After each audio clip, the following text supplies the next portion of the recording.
Hi, I'm Bill Spaulding. Welcome to WCS Money Tutorials. While Silicon Valley Bank was imploding, the price of Bitcoin and other cryptocurrencies skyrocketed.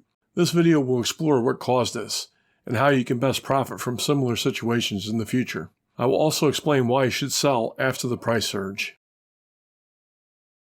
From March 10th to March 19th, 2023, a mere 9 days, Bitcoin increased 40%.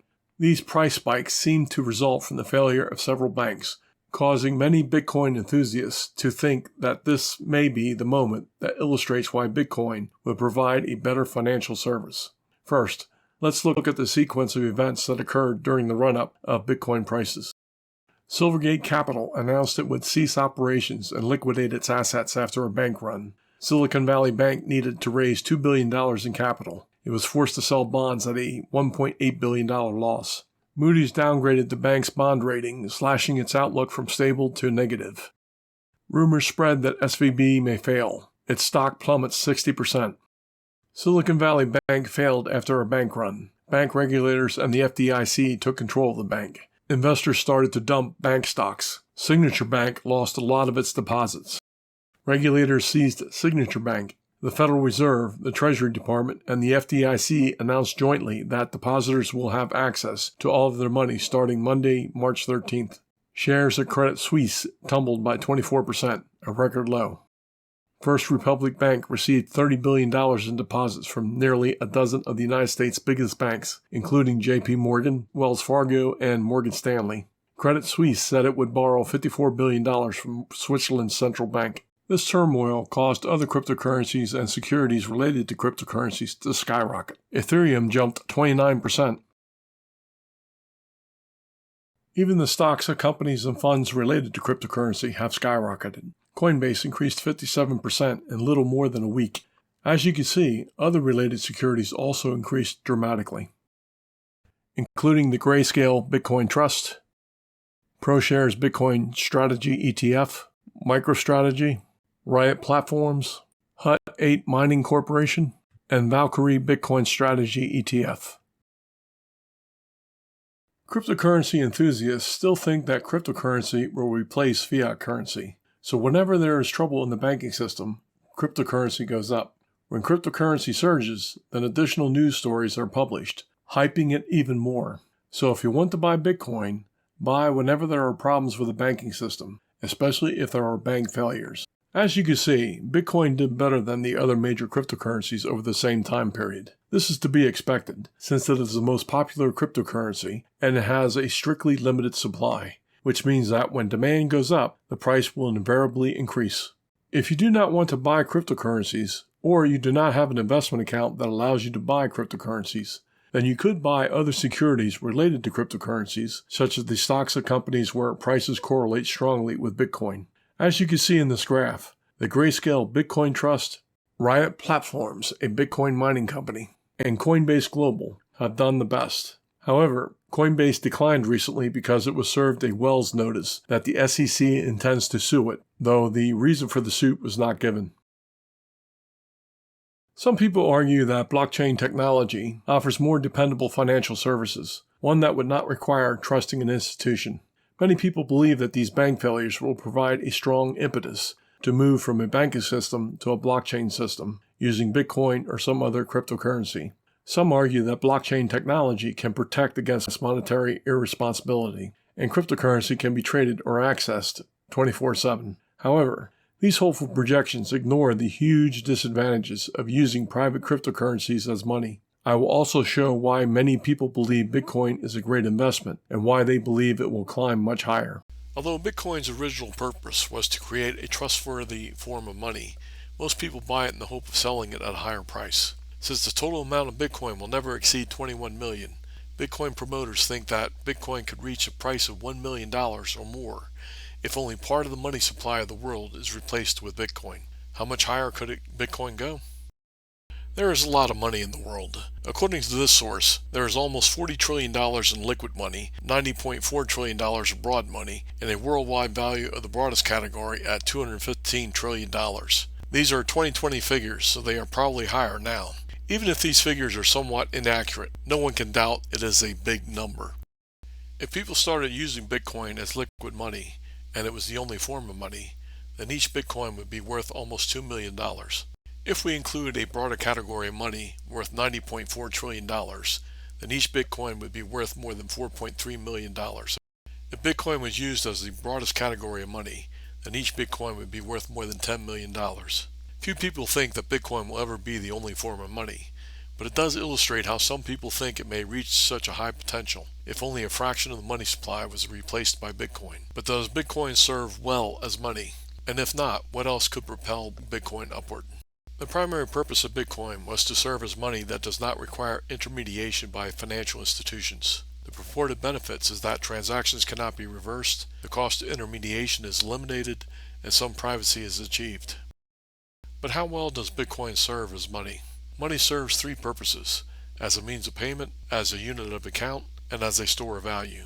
But these three properties require one more property: stability of value.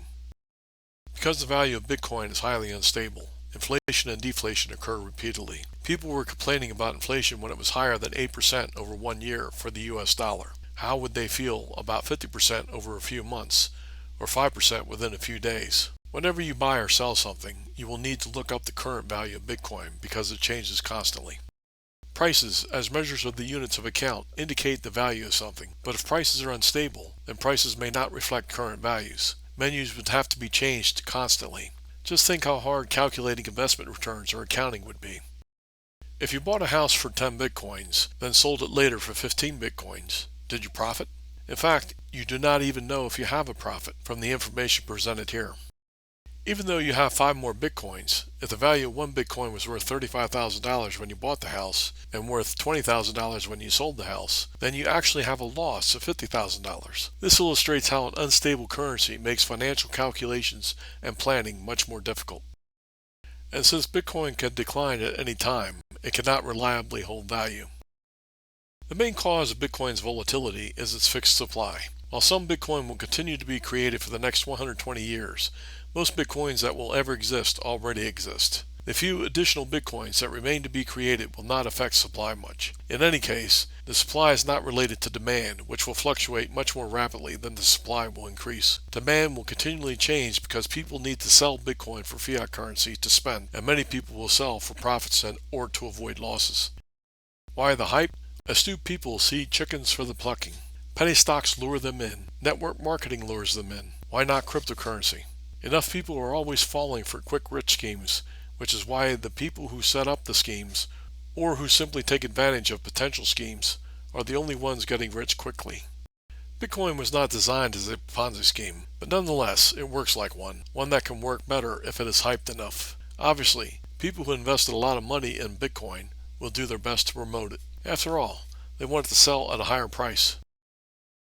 Besides the three desirable qualities of money, money also provides effective tools to maximize economic wealth. Controlling the money supply and interest rates is one of the best ways to optimize the economy. The wealth of a society is maximized when the economy is optimized, not running too hot or too cold. The economy is easiest to optimize with monetary tools, which are implemented by central banks. The best tools to optimize the economy are being able to create and destroy money and to set interest rates. Inflation results when aggregate demand exceeds aggregate supply, whereas recessions occur when aggregate demand is less than aggregate supply. The central bank controls aggregate demand mainly through adjusting interest rates, raising them higher when demand is higher, and vice versa. But to use monetary tools effectively, the economy must be closely monitored, not only to assess its present state, but also to measure how well monetary policy is working. The supply of Bitcoin is fixed, so inflation or deflation will result as economic conditions change or aggregate demand changes. While the supply of other cryptocurrencies are not fixed, their supply is not related to any local economies, which will also cause inflation or deflation within that economy. Multiple currencies within one economy can wreak havoc, making monetary policy tools ineffective, especially if some of those currencies are private, since optimizing the economy would require controlling all the currencies within that economy. Multiple currencies also increase inefficiencies in the economy by constantly requiring the lookup of exchange rates among the currencies. And just think how hard business accounting would be if a business accepted more than one currency. Furthermore, private cryptocurrencies as worldwide currencies cannot be adjusted for a single economy, so monetary tools could not be used to optimize that economy. Moreover, private cryptocurrencies as worldwide currencies cannot be adjusted for a single economy. Private parties would control monetary policy and would benefit from seigniorage, creating a strong incentive to increase the money supply. For instance, if Bitcoin was the national currency, how would governments have responded to the COVID-19 pandemic?